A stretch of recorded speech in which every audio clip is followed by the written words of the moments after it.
The message played on every frequency, in every known language across the galaxy. It was simple, it was clear, and it was ignored. This is Terran space. Turn back. We do not negotiate. We do not surrender. We do not forgive. Enter, and you will die. Emperor Morvox sat upon his throne made of black crystal and laughed. His advisors laughed with him. The sound echoed through the great hall of the Velthary Imperial Palace, a building so vast that clouds formed near its ceiling. These humans, Morvox said, his four eyes narrowing with amusement. They control 47 systems. We control 3,000. They have 12 billion people. We have 900 billion. And they dare to threaten us? The holographic map floating before him showed Terran space as a tiny blue dot at the edge of his empire. It was nothing, a speck. An insult to ignore? Send the first armada, Morvac commanded. 10,000 ships. Conquer them within one solar cycle. I want their worlds burning and their people in chains. No one in that room knew they had just signed the death warrant for 500,000 Velthary soldiers far across the galaxy. Aboard the battleship TSS Retribution, Admiral Unipark received the intelligence report. The Velthary were coming. 10,000 ships. The largest fleet ever sent against humanity. She did not panic. She did not call emergency meetings. She simply took a sip of her tea and opened a communication channel to Earth Command. They took the bait, she said calmly. Begin preparations. Admiral Park was 53 years old. Her black hair was streaked with gray, and her eyes held the cold emptiness of someone who had seen too much death. The soldiers called her the Ghost of Saturn because of what she had done during the First Contact Wars. She had destroyed an entire alien fleet. By hiding her ships in Saturn's rings for 3 weeks, waiting in complete silence until the enemy lowered their guard, then she struck. No survivors. She never smiled. She never raised her voice. She simply won. On the bridge of the TSS Horizon, Lieutenant Taiho Shin studied the tactical displays with growing tension. He was young, only 28, but he had already lost everything to alien invasion. His parents, his sister, his home colony on Kepler 4 for Debye, the memory of watching his world burn from an escape pod, still haunted his dreams at his captain. The Velthary fleet will cross our border in 6 hours. Captain Sora Kim nodded slowly. She was a small woman, with short hair and a scar running down her left cheek. She commanded the stealth destroyer TSS Silent Blade, one of the deadliest ships in the Terran Navy. Let them come, she said quietly. We have been preparing for this moment for 200 years. The Velthary did not understand humans. They saw a young species, barely 3 centuries old in space travel. They saw primitive technology in small numbers. They saw weakness. They did not see the truth.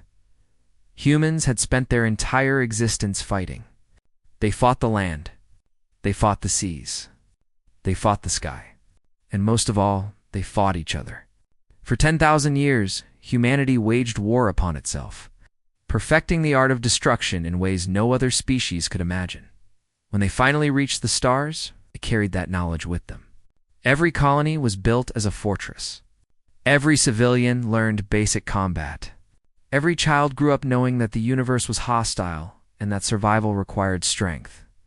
The Velthary had fought 3 major wars in their history. Humans had fought 3 wars per generation. There was no comparison. The first armada crossed the border at exactly midnight, it's Terran Standard Time. 10,000 warships, each 1 kilometer long, armed with weapons that could crack planets. General Voroth stood on the bridge of his flagship, the Conqueror's pride, and watched the stars of Terran space spread before him. Pathetic, he muttered. No defense fleet. No orbital stations. These humans have already surrendered. His sensors showed nothing. Empty space. Silent worlds. It was as if humanity had simply given up. He did not know that his fleet was being watched by 10,000 hidden sensor drones. He did not know that every ship's position was being tracked and analyzed.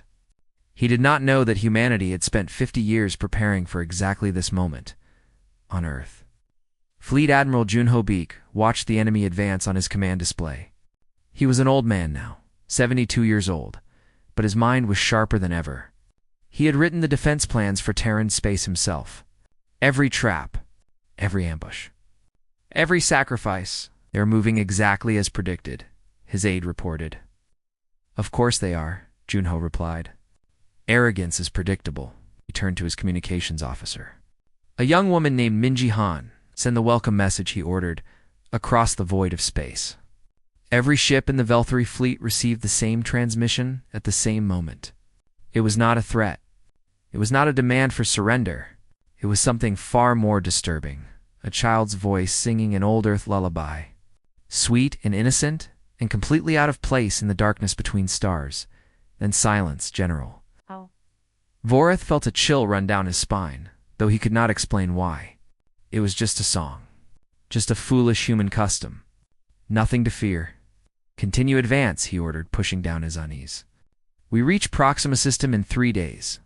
3 days. That was how long the 10,000 ships of the First Armada had left to exist. Back on the TSS Retribution, Admiral Una Park set down her tea and looked at the tactical display. The enemy was committed now. There was no turning back for them. They were warned, she said, to no one in particular.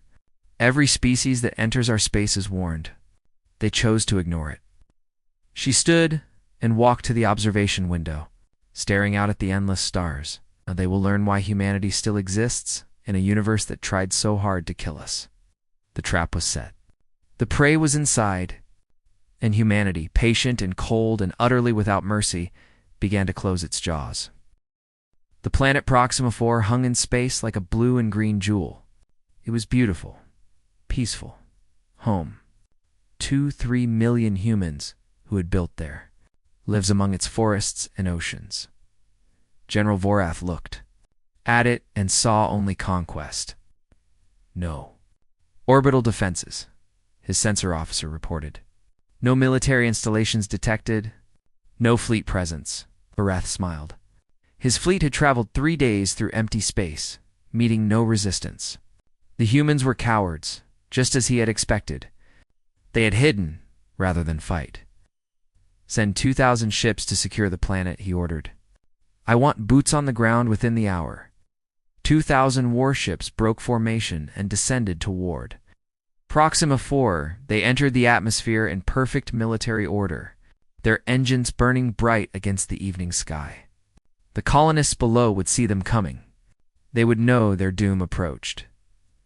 On the surface, Sergeant G. Holy watched the enemy ships fill the sky. He was 40 years old, a veteran of 3 border conflicts, and he had been waiting for this moment for 6 months. They're coming, he said into his radio. All units hold positions. Wait for the signal. Around him, hidden in tunnels that stretched for hundreds of kilometers beneath the surface. 50,000 Terran soldiers sat in perfect silence. They had been underground for weeks, waiting. Humans were good at waiting. Private Minho Kong was one of those soldiers. He was only 19, fresh from training, and his hands shook as he gripped his rifle. This was his first real battle. He had heard stories about alien invasions, about the horrors of war. But stories could not prepare him for the reality. Steady, Sergeant, Jiho said, placing a hand on the young man's shoulder. Remember your training. We have them exactly where we want them. Minho nodded, trying to believe those words. Above them, the Velthari ships descended lower. General Vorath watched from orbit, pleased with the progress. Soon this world would belong to the Empire. Soon these humans would kneel. Then Dr. Hannah. Choi pressed a button. She was the chief scientist at the Proxima Defense Research Station, facility buried so deep underground that no sensor could detect it. She was 60 years old, with gray hair and tired eyes, and she had spent her entire career building weapons. Protocol Ember is active, she said calmly. May the universe forgive us. The planet came alive. Pulse cannons hidden beneath mountains opened fire. Gravity wells disguised as lakes activated, pulling ships down with forces they could not escape. And from every ocean, from every forest, from every valley, billions of hunter-killer drones rose into the sky like a swarm of angry insects. The Velthari ships had no chance. In the first 30 seconds, 500 ships were destroyed. Their shields were not designed for attacks from below. Their armor was not built to withstand weapons. It's hidden in the very ground they sought to conquer. General Vorath watched in horror as his fleet died. Ships crashed into mountains, their crews screaming. Drones tore through holes like paper. Gravity wells crushed vessels into balls of twisted metal. "Pull back," he screamed. All ships returned to orbit, but it was too late. Dr. Hannah Choi had activated the final phase of Protocol Ember. A planet-wide electromagnetic pulse erupted from hidden generators, frying every electronic system within the atmosphere. 2,000 ships lost power at once. 2,000 ships fell from the sky. The ground shook as they crashed. Fireballs erupted across the horizon. In less than 5 minutes, the entire landing force was destroyed. Not a single Velthari soldier survived. In the tunnels below, Sergeant Ji-Ho Lee listened to the distant thunder of crashing ships. He felt no joy, only grim satisfaction. "Surface teams," he ordered. "Move out. Secure all crash sites. No prisoners." His soldiers emerged from the ground like ghosts, moving through the burning wreckage with cold efficiency. Any Velthari that survived the crash did not survive the soldiers. Private Minho Kong saw his first alien up close that day. It was wounded, trying to crawl away from its destroyed ship. It looked at him with 4 terrified eyes, making sounds that might have been pleas for mercy. Minho pulled the trigger. He did not hesitate. He could not afford to in-orbit. General Vorath stared at his tactical display in disbelief. 2,000 ships. Gone in minutes. This was impossible. This could not be happening. "General," his sensor officer said, voice trembling. "New contacts detected." Behind the moon, Vorath turned to look, and his blood froze. The Terran Third Fleet emerged from behind Proxima 4's largest moon, where they'd been hiding in complete radio silence for 6 days. 150 warships, fresh and ready for battle. At their head was the TSS Retribution, the flagship of Admiral Una Park. "You were warned." Her voice came through on all frequencies. Cold, empty, without emotion. "General." Vorath had 8,000 ships remaining. He should have had the advantage. But his fleet was scattered, disorganized, terrified, and the humans attacked with precision that seemed almost supernatural. The battle lasted for hours. It was not a fight. It was an execution. Admiral Una Park commanded her fleet like a conductor leading an orchestra. Every ship knew its role. Every attack was coordinated. Every retreat was a trap. Vorath tried to run. He ordered his fleet to scatter, to flee back to Imperial space. But the humans had anticipated this. Hidden minefields blocked every escape route. Stealth destroyers hunted down stragglers. The TSS Silent Blade, commanded by Captain Sora Kim, slipped through the chaos like a shadow. She found the enemy command ships one by one and destroyed them. No warnings, no mercy. By the end, only 847 Velthari ships managed to cross back into Imperial space. Of the 10,000 that had entered Terran territory, less than 9% survived. General Vorath was not among them. His flagship was boarded by Terran Marines in black armor. They moved through a ship like demons, killing everything in their path. Vorath died in his command chair, a human blade in his chest, staring into eyes that held no hatred. Only cold, professional efficiency. The footage was sent to the Empire. Every second of it. Emperor Morvac watched his finest general die. He watched his greatest fleet burn. And for the first time in his long life, he felt something he had never felt before. Fear. The message from Admiral Una Park arrived 1 hour later. It contained only 3 words. Send more ships. The Imperial court had never been so silent. Emperor Morvac sat upon his throne, staring at nothing. Around him, his advisors stood frozen, afraid to speak, afraid to move. The holographic display before them showed the same footage again and again. 10,000 ships entering Terran space. 800 returning. Morvac finally asked. His voice was quiet, dangerous. How did this happen?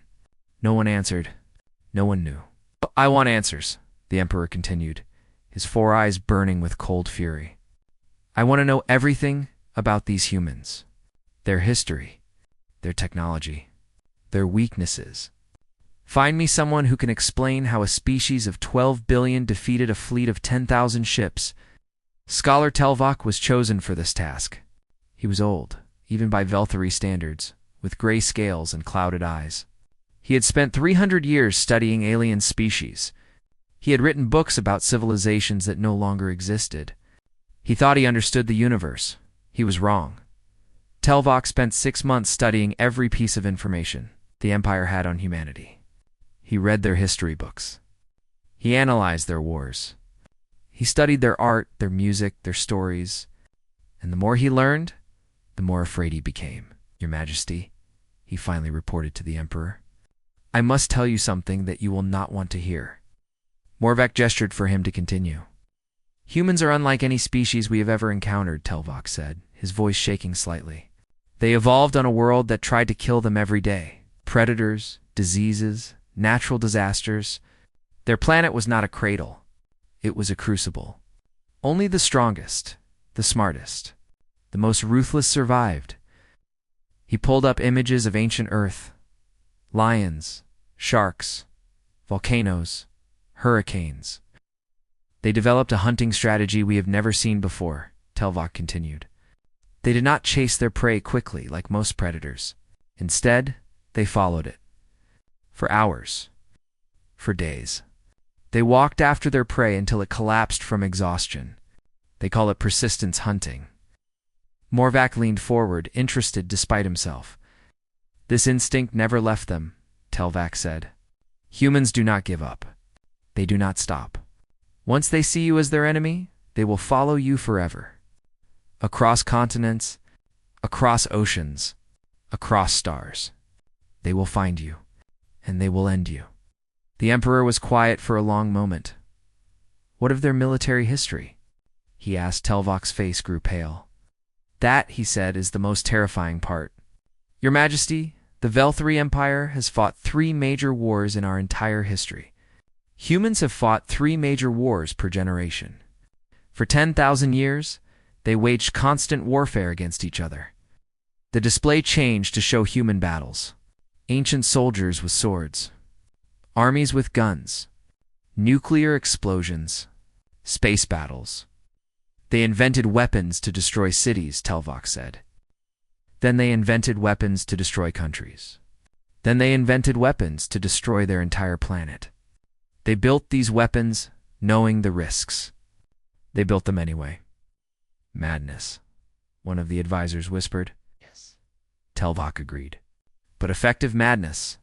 When humans finally reached the stars, they were the most experienced warriors in the galaxy. Every tactic, every strategy, every form of warfare that exists, they have already used against themselves. Emperor Morvac processed this information slowly. You are telling me, he said, that we have declared war on a species that has spent 10,000 years perfecting the art of killing. Yes, Your Majesty. Far from the imperial court, on the Velthari capital world, a servant named Vela cleaned the floors of a military command center. She was small and quiet, invisible to the officers who walked past her every day. No one noticed her. No one cared. That was exactly what Commander Subin wanted. Subin had been undercover for 2 years. She had learned the Velthari language. She had surgically altered her body to pass as one of them. She had built a network of informants across the capital. And she had been sending intelligence reports to Earth the entire time. The Velthari thought they were hunting humans. They did not realize they were already surrounded, in the shadows of the Empire. Captain Dehoru led his Wraith Corps on a different kind of mission. They were assassins. Ghosts. They moved through Velthari space like phantoms, striking without warning. A military commander died in his sleep. No wounds, no signs of struggle. Just a small paper crane left on his pillow. A weapons factory exploded. Investigation found sabotage. On the wall, written in the commander's own blood, was a single word in human language. Remember? Supply convoy vanished in deep space. When rescue ships arrived, they found only wreckage and bodies. And paper cranes. Always the paper cranes. Princess Selvari found one of Telvok's reports by accident. She was the Emperor's youngest daughter, curious and intelligent. She read the document in secret, hidden in her private chambers. One passage made her stop breathing. Humans do not conquer. They do not enslave. They do not occupy territory beyond their borders. They simply make the cost of aggression so catastrophic that no rational species would dare attack them. They are not warriors in the traditional sense. They are a warning, a message, an eternal reminder of what happens to those who threaten their home. She read it again. And again, "Father," she whispered to herself, "what have you done?" Scholar Telvok presented his final report to the Emperor 1 month later. The court gathered to hear his conclusions. They expected solutions, strategies, ways to defeat humanity. They received only truth, Your Majesty, Telvok said, his voice heavy with despair. We did not invade their territory. We walked into their trap. The warnings at their border were not empty threats. They were invitations. Invitations. Morvac demanded. They wanted us to attack, Telvok explained. They knew we would underestimate them. They knew we would send a fleet. They have been planning this for centuries. Every colony they built is a fortress. Every citizen is a soldier. Every world is a weapon. He paused, gathering his courage for the final words. The humans have a saying, Your Majesty. It comes from their ancient history. They say, if you want peace, prepare for war. Telvok bowed his head. They've been preparing for war since the day they reached the stars. We gave them exactly what they wanted, a reason to use everything they built. The court was silent. Emperor Morvac sat motionless on his throne, and in the darkness of space, the human fleets waited, patient, ready, eternal. The war had only begun. Emperor Morvac made his decision on a cold morning, alone in his throne room. He would not retreat. He would not negotiate. He would send everything. Operation Extinction, he called it. 500,000 ships. The entire military might of the Velthari Empire. Every warship, every soldier, every weapon they possessed. All of it aimed at one target. Humanity. They want war. Morvac said to his generals, we will give them war. We will burn every human world. We will kill every man, woman, and child. We will erase them from the universe so completely that no one will remember they ever existed. The fleets launched from 1,000 worlds. They poured into Terran space from every direction, a tide of destruction that blocked out the stars themselves. 500,000 ships? It was the largest military operation in galactic history. Fleet Admiral Junho Beek watched them come.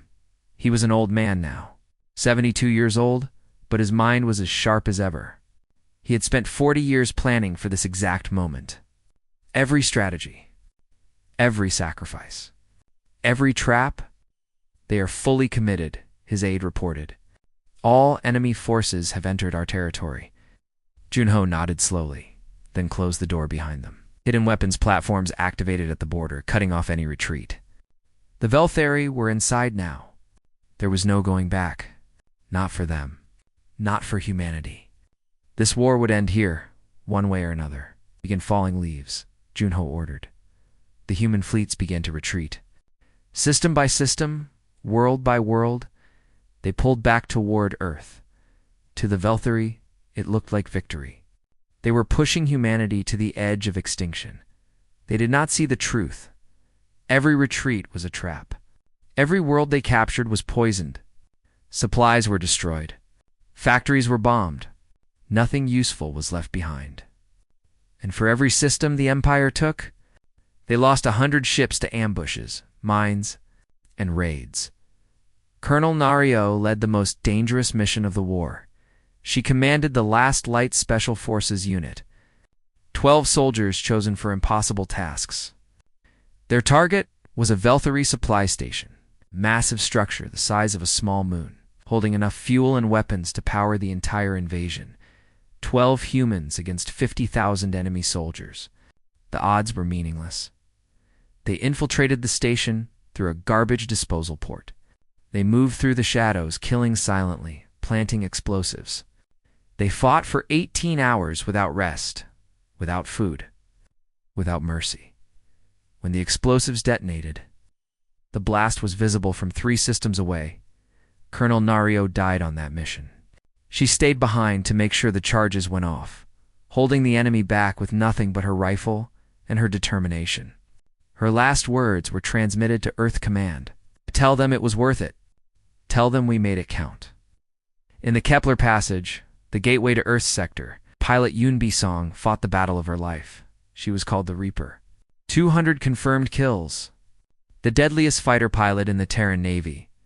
Her squadron was ordered to hold the passage for 48 hours. Buying time for the main fleet to prepare, they held for 72. The enemy sent wave after wave of fighters. Yunbi destroyed them all. Her wingmen died one by one, their ships exploding around her. She kept fighting. When her ammunition ran out, she rammed enemy craft with her own ship. When her engines failed, she fired emergency thrusters to collide with one last target. Her final message was calm. The Kepler passage is secure. The Reaper is down. It was an honor. 300 enemy ships died in that passage. 1 human pilot. 300 ships? The Velthari pushed forward anyway. 200,000 ships reached Earth's solar system. They had taken losses. Yes, terrible losses. But victory was close. They could see Earth now, a small blue dot hanging in the void. The human homeworld, the heart of their civilization. Emperor Morvac himself had come, commanding from his flagship. He wanted to watch humanity die. All ships, he ordered, advance to Earth, destroy everything. Then Dr. Yunho Wang spoke. His voice came through on every frequency, calm and quiet. This is Dr. Yunho Wang of the Terran Defense Initiative. You have entered the Sol System. Our home, our cradle, the place where humanity was born. A pause. Project Prometheus is now active. Every ship in this system will be destroyed.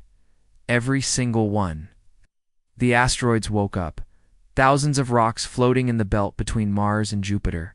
Ignored by Velthari sensors as natural debris suddenly came alive. They were not asteroids. They were weapons platforms, hidden for 100 years, waiting for this moment. They opened fire. At the same time, the ice moons of Jupiter cracked open. Ships poured out by the thousands, fresh and armed and ready. Behind Saturn's rings, more ships appeared. From the clouds of Neptune, still more emerged.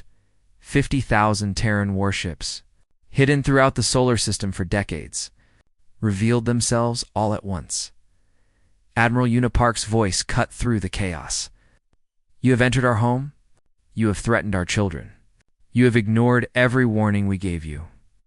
Her flagship, the TSS Retribution, led the charge.